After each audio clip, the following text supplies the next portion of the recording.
Recording by Frank Cook. The Quantum Jump by Robert Wicks. Brandon was looking at the Milky Way. Through his permaglass canopy, he could see it trailing across the black velvet of space like a white bridal veil. Below his SC-9B scout ship stretched the red dust deserts of Sirius III, illuminated by the thin light of two ice moons. He looked at the Milky Way. He looked at it as a man looks at a flickering fireplace and thinks of other things. He thought of the sun, 52 trillion miles away, a pinpoint of light, lost in the dazzle of the Milky Way. The Earth, a speck of dust in orbit, just as this planet was to its master, Sirius. 9 light years away. Of course, 13 years had passed on Earth since they had left, because the trip took 4 years by RT, relative time. But even 4 years is a long time to be shut up in Astro 1 with 5 other men, especially when one of them was the imperious Colonel Towers. A quantum jump. That's the way to beat the Reds, the Colonel had said 1,000 times. His well-worn expression had nothing to do with quantum mechanics, the actual change in atomic configuration due to the application of sufficient energy. Rather, it was a slang expression referring to a major advance in interplanetary travel due to a maximum scientific and technological effort. "Let 'em have Mars and Venus," the Colonel would say. "Let 'em have the whole damn solar system. We'll make a quantum jump. Leapfrog ahead of 'em. We'll be the first men to set foot on a planet of another solar system." 4 years had gone by in the ship, 13 years on Earth. 4 years of Colonel Towers. Military discipline grew more strict each day. Space does funny things to some men. The "we'll be the first men" had turned into "I'll be the first man." But it was Captain Brandon who drew the assignment of scouting Sirius III for a suitable landing place for Astro, of sampling its atmosphere and observing meteorological conditions. Even as Brandon climbed into the scout ship, Towers had cautioned him. "Remember, your assignment is to locate a firm landing site with ample protection from the elements.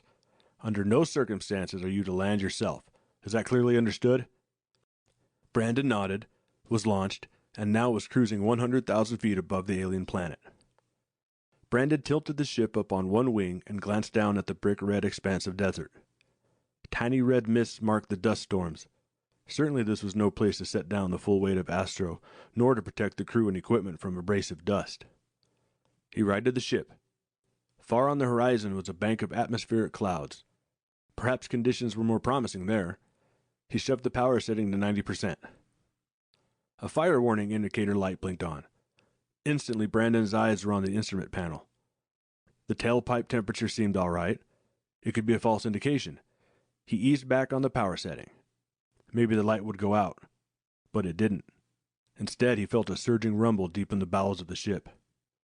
Luminous needles danced and a second red light flashed on. He snapped the video switch and depressed the mic button. "Astro 1, this is Brandon. Over." A steady crackling sound filled his earphones. A grid of light and shadow fluttered on the screen.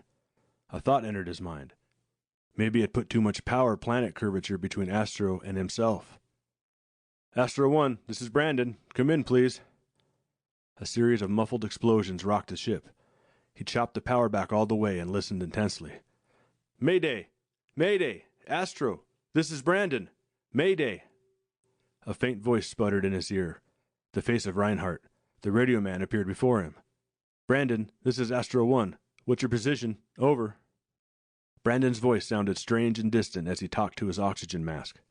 "Heading 180, approximately 600 miles from you. Altitude 100,000 feet. What is the nature of your trouble, Brandon?" Before Brandon could answer, the face of Colonel Towers appeared beside the radio man's. "Brandon, what are you trying to pull?" "Engine trouble, sir. Losing altitude fast." "Do you know the nature of the trouble?" "Negative. Might have thrown a compressor blade. Got a fire indication, then a compressor surge. Chopped off the power." Towers frowned. "Why didn't you use straight rocket power?" "Well, sir, never mind now. You may have encountered oxygen or hydrogen-rich atmosphere. Melted your compressor blades. Try an air start on straight rocket. I want that ship back, Brandon. Repeat, I want that ship back. I may be able to write it down, get it on the deck intact." "Try an air start, Brandon." Towers leaned forward, his eyes fixed on Brandon. "I don't want you to set foot on that planet. Get me?" But there wasn't time to try anything. The cabin was filling with fumes. Brandon looked down. A fringe of blue flame crept along between the floor and the bottom of the pilot's capsule. A cold ache filled the cavity of his stomach. Too late! I'm on fire! Capsuling out! Repeat, capsuling out! Brandon! The colonel's glaring face flicked off as Brandon pushed the pre-ejection lever into the lock position, severing all connections between the ship and the pilot's capsule. Brandon had a strange, detached feeling as he pushed the ejection button. There was an explosion, and the pilot's capsule shot up like a wet bar of soap squeezed out of a giant's hand. The ship turned into a torch and sank beneath him. Brandon closed his eyes for a moment. When he opened them, he was staring at the Milky Way, then the desert as he tumbled over and over. He talked to the Milky Way. 10 seconds. Should wait at least 10 seconds before releasing the drogue chute so I'll clear the ship. Then he spoke to the desert. And maybe another 10 to give the capsule time to slow down. He counted, then pulled the chute release. Nylon streamed out behind him and snapped open with a tremendous jar. A moment later, bundles of metal ribbons floated out and billowed into a giant umbrella. The last thing he remembered was the taste of blood on his lips. When Brandon opened his eyes, he was staring at the silvery disks of the twin moons. They were high in the sky, obscuring the center of the Milky Way. Funny he should be laying on his back looking at the sky, he thought. Then he remembered. The capsule was on its back, and Brandon was still strapped securely to the seat. His whole body ached. Tendons had been pulled, muscles strained from the force of the ejection. His oxygen mask was still in place, but his helmet hung partly loose. He adjusted it automatically, then unbuckled the seat straps. He took a deep breath. Under the oxygen mask, he was aware of dried blood clotted in his nostrils, caked around the corners of his lips. With an effort, he sat up on the seat back and looked through the permaglass. A tangle of cord stretched out to the nylon of the main chute draped over a dust dune. Beyond it, he could see the gleaming metal ribbons of the drogue chute. Ahead of him, behind some low hills, he could see a dull red glow. The ship, he thought. Astro may already be hovering over it. He dragged the survival kit from behind the seat and pulled out some rations, a first aid kit, finally a teletalkie. Raising the antenna, he plugged in the mic cord from his mask and held down the talk key with his thumb. Astro 1, this is Brandon. Come in. As he talked, a picture flickered on screen. It was the radio room on Astro 1. Colonel Towers was pacing back and forth in front of the radio man. Shall I keep trying to raise him? He heard Reinhardt ask. Damn fool stunt, Towers sputtered. Know what I think? I think he went down deliberately, just to be the first human being to walk the ground of a planet of another solar system. Astro, this is Brandon. Come in, please. Towers continued to pace and talk. He did it to spite me. But we can't raise him, sir, the radio operator said. Maybe he didn't get out of it alive. Colonel Towers, can you hear me? Brandon yelled into his oxygen mask. He got out all right, the colonel said. He's just stalling to make it look good. We aren't going to give up the search, are we, sir? Asked the radio man. It would serve his soul right. The colonel stopped pacing and faced the radio man. Keep trying to raise him, Reinhardt. I'm going to bring us down to 40,000 feet and search the area where he went down. Hell of a waste of rocket fuel tooling around in the atmosphere, he muttered, disappearing through a bulkhead door. Wait! Colonel Towers! Brandon called, but he knew it was no use. Obviously he could pick up Astro, but they could neither see nor hear him. Captain Brandon, this is Astro calling. Over. The radio man repeated the phrase a dozen times, and each time Brandon acknowledged, swore, and acknowledged again. Finally, in desperation, he switched off the teletalkie. He snapped open the back of the unit and studied the maze of transistors, resistors, and capacitors. If there was something wrong, it would be subtle, like a burned-out resistor or a shorted condenser. Whatever it was beyond emergency repair. He dropped the teletalkie behind the seat and examined the gauge on his oxygen tank. There was enough to last the night, but not much more. He sat down in the capsule to think. The first thing they'd locate is the burning ship, he decided. Then they would probably start searching in ever-widening circles. But would they see him in the faint light of the ice moons? He looked back at the nylon chute again. Another thought ran through his mind. Suppose they don't spot me in the dark. When the sun, Sirius, comes up, there's a good chance they'll spot the parachute and search for him. He slid the canopy open and looked down at the red soil of Sirius 3. He hesitated for a moment, then swung his feet over the side and dropped to the ground. "At least I'll have that satisfaction," he said, grinning under his oxygen mask. Very much aware of gravity after years of weightlessness, he walked to the canopy of the chute and spread it out on the flat ground in a full circle. It billowed in the wind. He searched around, found some glassy black rocks, and anchored down the chute. Then he looked at the orange glow that marked the funeral pyre of the ship. He had a decision to make. Stay here with the capsule, or head for the fire. Couldn't be more than 1,000 yards away, he decided. Charging a walk-around oxygen bottle, he transferred his oxygen hose to it. He snapped the survival kit to his belt and picked up the teletalkie. The ship was more than 1,000 yards away. The first mile was across flat desert. He picked up his way cautiously, his boots churning up clouds of powdering dust. He remembered the Russian reports of the weird and deadly creatures they had encountered in the Martian deserts. But aside from a few gray patches of brush, there seemed to be no sign of life. After all, he thought, the Earth held no life for the better part of its existence, and Towers had selected this planet because it bore relatively the same relationship to the brighter, hotter Sirius as did the Earth to the Sun. While farther away, it should have approximately the same conditions as did the Earth. And it had seas, not as large as on Earth, but seas nevertheless. Yet there was a fallacy in the argument. Presumably all of the stars in the outer arms of the Milky Way and their planets were about the same age. With similar conditions as the Earth, life must have been born and walked out of the seas of Sirius 3, just as it did on Earth. Something scurried into a wisp of brush, as if to bear out Brandon's realization. He froze, his eyes on the brush, his hand reaching for his hydrostatic shock pistol. He could hear nothing but the wind howling in his ears. He stood for a long moment, then cautiously skirted the brush, and continued on toward the burning ship. There was an odd clicking sound, and he stopped. It sounded again. Brandon realized he was perspiring despite the chill of the desert night. Again he moved on, the sound fading in the distance behind him. The next mile brought him to a great sheet of ancient lava laid bare by the elements. He climbed to the top.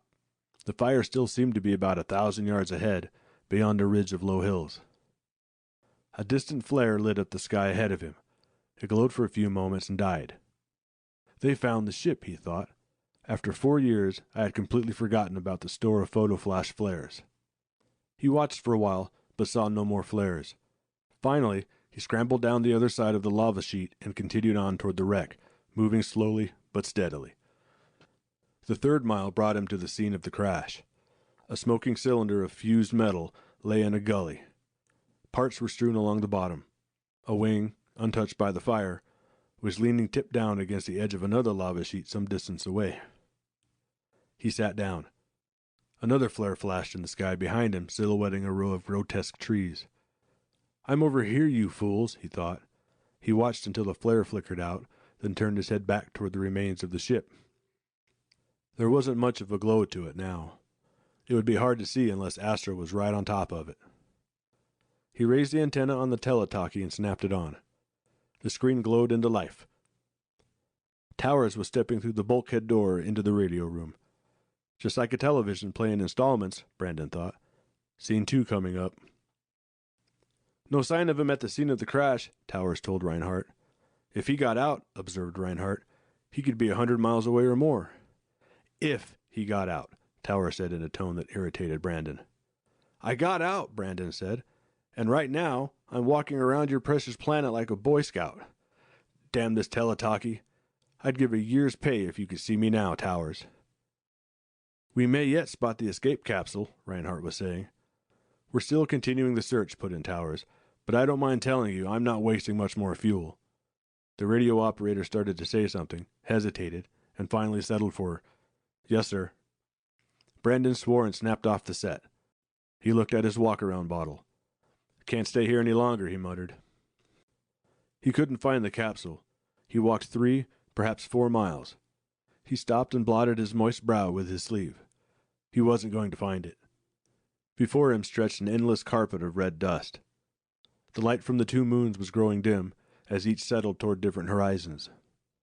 He sat down. A cloud of powdery dust settled over his legs. The lightness in his head told him that his oxygen was running out. The weakness in his muscles reminded him that it had been a long time since he had walked in a planet's gravity. A distant flare lit up the horizon. He choked off a sob and beat his fist in the red dust. A wave of nausea swept over him. Bitter stomach juices welled up in his throat, but he swallowed them down again. Desperately, he turned on the teletalkie. "Astro, this is Brandon," he said. "Brandon, this is Astro," Reinhardt said. Brandon's body tensed. "Thank God I finally got through to you. Listen, Reinhardt, I must be about 3... "Brandon, this is Astro," said Reinhardt in a monotone. He said it again and again and again. Brandon fell back on the ground. His breathing was short, strained. His face was bathed in perspiration.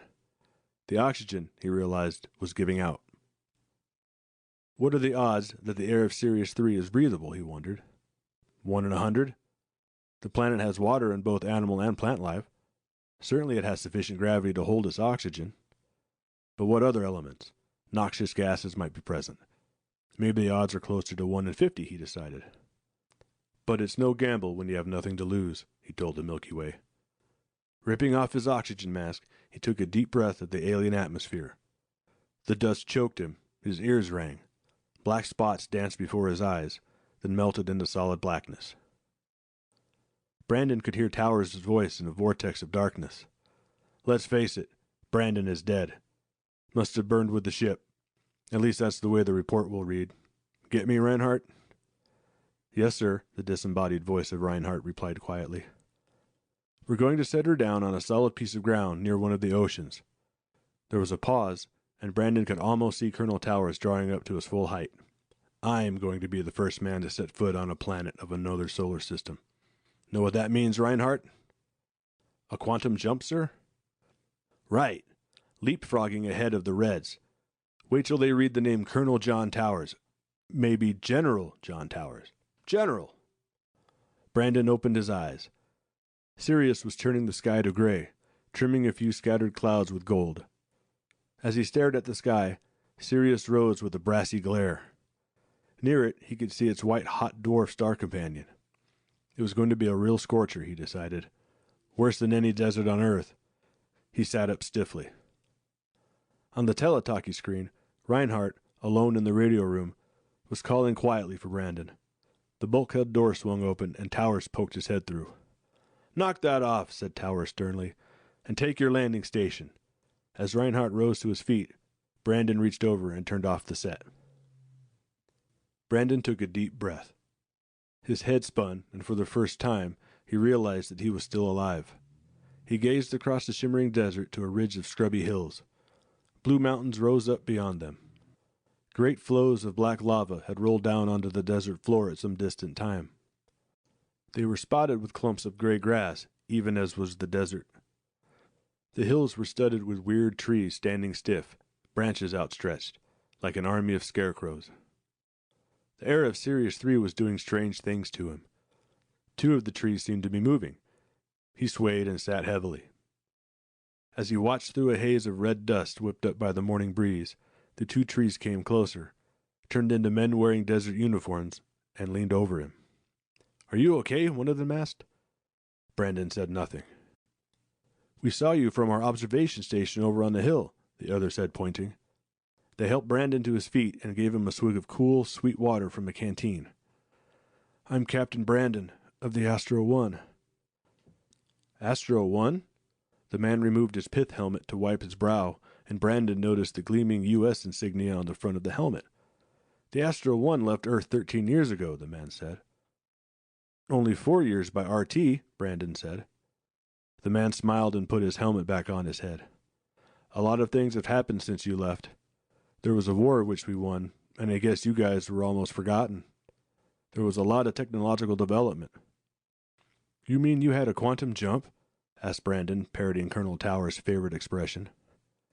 "Odd you would know that," replied the second man. "It was through quantum mechanics that we learned to approximate the speed of light. While 9 years pass on Earth when we make the trip, our RT is mere moments." "Good Lord," Brandon said. "You must have passed us up." "Been on this planet for nearly a year," the first man said. "Got men on dozens of planetary systems throughout the Milky Way. One ship went 1,000 light years out. By the time they come back, civilization on Earth will be 2,000 years older. Have you got a teletalkie? Brandon asked. Sure, said the first man, producing a set 1/3 the size of Brandon's. Could you tune it to 28.6 microcycles? Sure, the man said again. He turned a dial with his thumb and handed the unit to Brandon. Brandon depressed the talk button. A crystal clear image of Colonel Towers, putting the finishing touches on his full dress uniform, appeared on the screen. This is an historic occasion, Colonel Towers was announcing to his crew. Open the hatch, and, Reinhardt, be sure to stand by with the motion picture camera. Excuse me, Colonel Towers, said Brandon quietly. Towers swung around and looked out at Brandon. The colonel's face paled. I have something to tell you, said Brandon, grinning, about the quantum jump. The Quantum Jump by Robert Wicks. Recording by Frank Cook.